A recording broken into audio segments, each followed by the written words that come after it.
Everybody, after a long interval, we are discussing about business environment, and that too. In today's discussion, we will take over on the topic of political environment. I think the materials I have provided to you earlier, that was regarding socio-cultural environment as well as on the introductory part of business environment, isn't it? I hope that you must have gone through all the materials earlier, and the only part left in my assignment, that is political environment. Though it was the interaction allotted to Manoj sir, but he is somehow not available, so I got an opportunity to discuss with you this political environment. Let us come to this political environment. There are two different words, political and environment. So first of all, we should go to understand the basics of this political system. As we all know that environment is our surrounding, which constitute several component element. We have already discussed it in introductory discussion. Now coming to this political environment. So political word, it has two basic philosophies. The first one is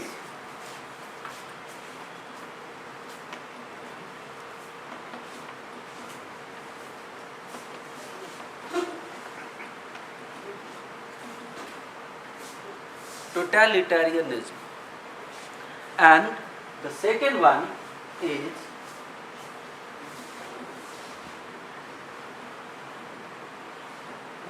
democracy. ये सारी बातें थोड़ी सी समझने की हमारे लिए ज़रूरत है, क्योंकि जब हम बातें करते हैं इस पॉलिटिकल सिस्टम की, तो बीइंग ए ग्रेजुएट हमें थोड़ा सा ये मालूम होना चाहिए कि आखिर ये पॉलिटिकल सिस्टम इमर्ज कहाँ से हुआ. तो उसी बेसिक्स की चर्चा यहाँ पर हो रही है. तो दो डिफरेंट फिलॉसफी हैं इसके. पहला है टोटलिटेरियनिज्म और दूसरा है डेमोक्रेसी. अभी इस टोटलिटेरियनिज्म में क्या होता है और डेमोक्रेसी में क्या होता है, इसके बारे में हम जानते हैं. इसमें जो पॉइंट ऑफ डिसीजन मेकिंग है, उसमें जो भी इंडिविजुअल्स होते हैं, सारे लोगों के जो अधिकार होते हैं वो उनको सबऑर्डिनेट, उनको दिया फोकस होता है. यानी कि हम अपने मन से कुछ नहीं कर सकते, जो उसने कहा वही होगा.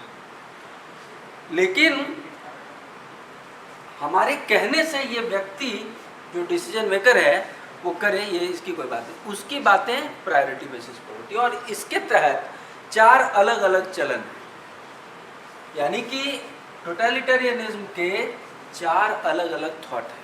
वो क्या हैं? तो सबसे पहला है इसमें, जिसको बोलते हैं हम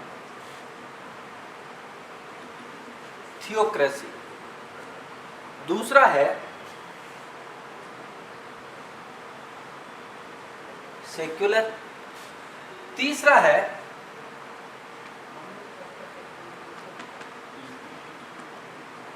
राइट विंग, और चौथा है ट्राइबल. ये चार अलग अलग, जब ये फिलॉसफी फ्लोरिश करके आगे की ओर बढ़ी तो इसमें चार चीजें आई. अभी थियोक्रेसी किसको कहते हैं? थियोक्रेसी कहते हैं जब रिलीजियस माइंडेड पीपल जब डिसीजन मेकर हो जाते हैं और गवर्नेंस का जिम्मा उठाते हैं, then it is known as theocracy. Now secular किसको कहते हैं? तो सेक्युलर कहते हैं जब मिलिट्री और ब्यूरोक्रेसी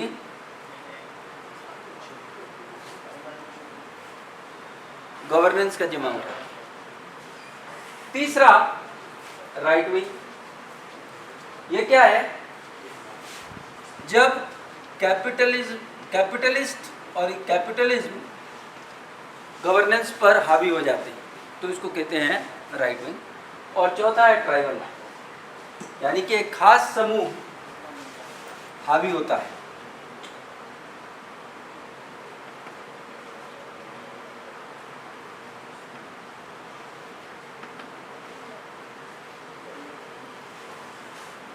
ये तो बातें हो गई हमारे टोटलिटेरियनिज्म के बाद. अब बातें आती हैं डेमोक्रेसी में. इस डेमोक्रेसी में दो बातें होती हैं, दो तरीके से गवर्नेंस होता है। पहला है जिसको हम कहते हैं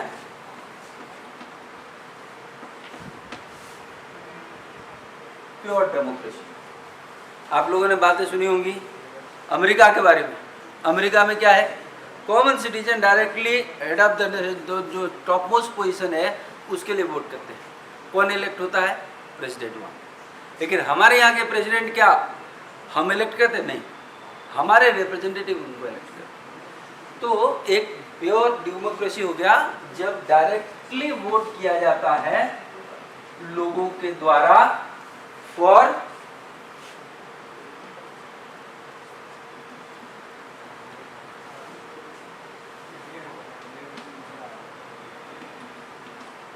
और दूसरा है जिसको कहते हैं हम लोग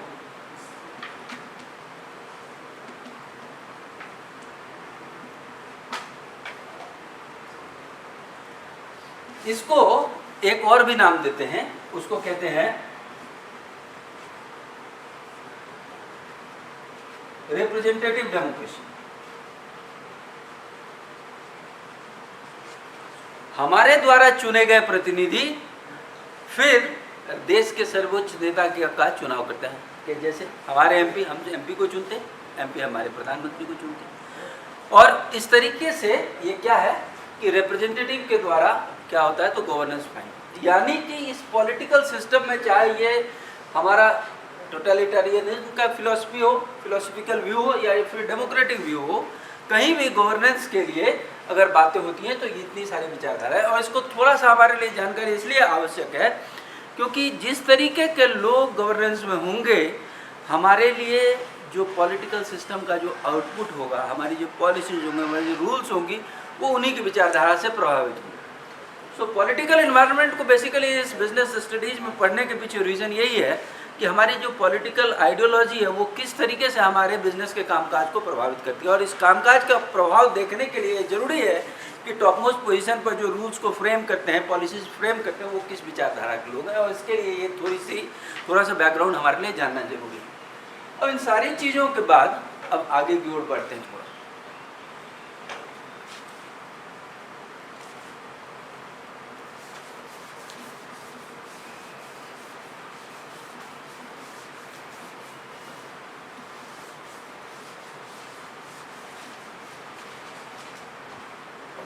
अब गवर्नेंस की बात आई।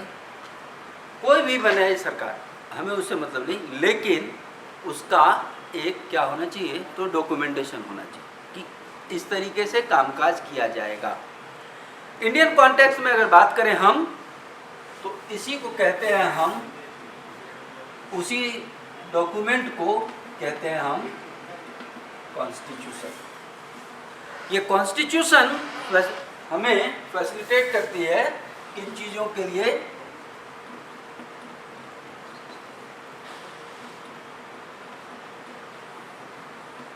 To form the government.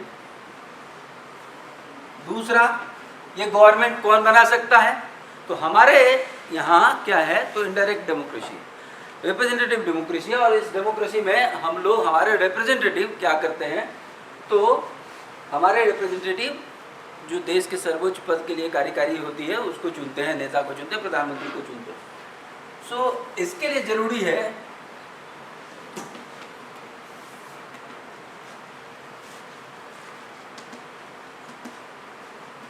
To-third majority.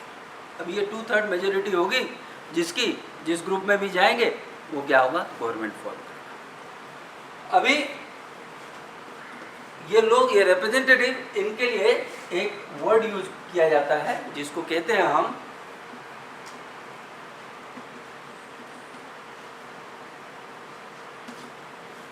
Legislator. ठीक लिखा ना? हाँ। नहीं, गलत। अभी दूसरा क्या है कि ये लेजिस्लेटर जिन चीज़ों के लिए नियुक्त किए जाते हैं, जो रूल्स बने हैं, अभी वो रूल्स बाकायदा फॉलो किए जा रहे हैं कि नहीं, गवर्नेंस में अप्लाई किए नहीं जा रहे हैं कि नहीं, इसके लिए एक तीसरा धारा है जिसको कहते हैं हम जुडिशियरी। ये वेरीफाई करता है कि रूल्स एंड रेगुलेशंस को प्रॉपरली लोगों ने माना या नहीं। अगर नहीं माना तो उस हिसाब से वो कामकाज करते हैं, डिसीजन देते हैं। आप लोगों ने कोर्ट का रूल तो सबों को मालूम ही है कैसे करते हैं। तो ये 3 बातें हो गई यहाँ पर। लेकिन ये कॉन्स्टिट्यूशन केवल ये गवर्नमेंट फॉर्म करने के लिए या लेजिस्लेटर के द्वारा प्रधानमंत्री को चुनने के लिए या फिर जुडिशरी के कामकाज के लिए नहीं है। बेसिकली इसका पर्पस है, वो क्या है,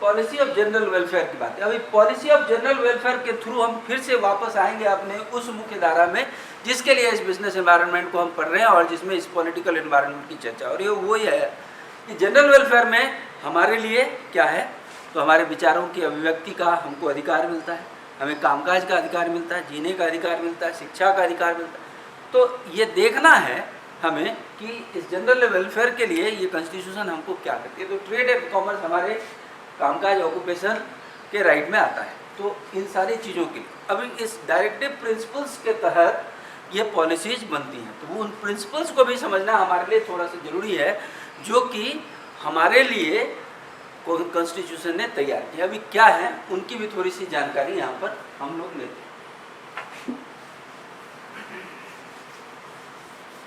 अगर नटसेल में इसकी चर्चा करें तो डायरेक्टिव प्रिंसिपल्स में सबसे पहली बात आती है, वो है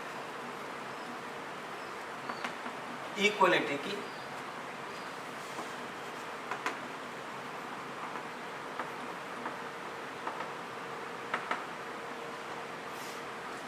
दूसरा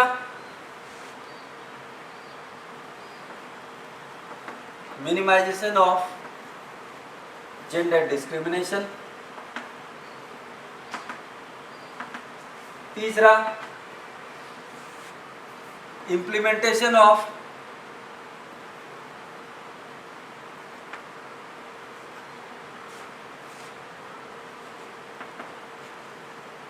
distribution of goods and services. अगला लेबर लॉ। ये सारी चीज़ें आती हैं हमारे डायरेक्टिव प्रिंसिपल्स के तहत, जिसके तहत नियम कानून बनाए जाते हैं, प्रावधान किए जाते हैं। अभी इन्हीं से हमारे ट्रेड एंड कॉमर्स की दिशा निर्देशित होती है। अब एक बार फिर से आपको लेकर के चलते हैं। अभी मैंने बताया कि 2 प्रिंसिपल हैं, एक है टोटलिटेरियनिज्म और दूसरा है डेमोक्रेसी। अभी टोटलिटेरियनिज्म में 4 अलग अलग हो गए। एक हो गया रिलीजियस ग्रुप, थियोक्रेसी। दूसरा सेक्युलर ग्रुप यानी कि मिलिट्री और ब्यूरोक्रेसी। तीसरा राइट विंग कैपिटलिस्ट। चौथा जो ट्राइबल्स हो। अभी जब विचारधारा धार्मिक दृष्टिकोण से दिशा निर्देशित होगी, निश्चित रूप से चाहे वो हमारी शिक्षा हो, हमारे सोशली एक्सेप्टेबल बिहेवियर्स हो या हमारा ट्रेड एंड कॉमर्स हो, उन्हीं चीज़ों के लिए फोकस होएगा जो उनके आइडियोलॉजी से मिलता जुलता, उनकी उनका जो धार्मिक विश्वास है उससे मिलता जुलता। ब्यूरोक्रेसी की जिस तरीके की सोच होगी, वहाँ पर जिस तरीके के लोग बैठे होंगे उस हिसाब से काम करेंगे। अगर वही कैपिटलिस्ट हो तो सोचेंगे भैया कैसे ज़्यादा से ज़्यादा फ़ायदा हमको मिले।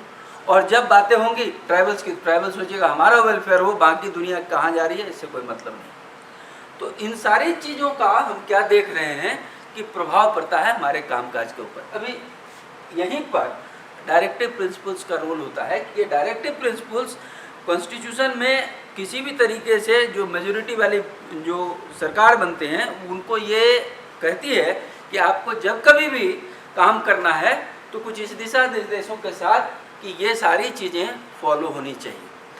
अब इंडियन कॉन्टेक्स्ट में अगर बात करें तो हमारे यहाँ क्या है, हमारे यहाँ है कि हम लोग डेमोक्रेसी में बात करते हैं, वो भी इनडायरेक्ट डेमोक्रेसी। तो हमारे द्वारा जो रिप्रेजेंटेटिव इलेक्ट किए जाते हैं उनके ऊपर यह जिम्मेवारी होती है कि वो इनडायरेक्टिव प्रिंसिपल्स को भी फॉलो करें और उस दिशा में तब हमारा ट्रेड एंड कॉमर्स क्या होगा तो काम करेगा, है ना। अब उनकी विचारधारा हमारी विचारधारा से मिलती जुलती होनी चाहिए, लेकिन इंडिया में हो क्या रहा है ये सब तो हम सब जानते हैं। हम बड़े विश्वास के साथ अपने रिप्रेजेंटेटिव चुनते हैं और फिर आगे देखते हैं क्या कि रिजल्ट कुछ और ही आ रहा है। खैर इन सबों को क्लासरूम में डिस्कस करने से कोई फायदा नहीं, वो हमारे पर्सनल ये में आता है, दायरे में आता है, डिस्कशन का दायरे।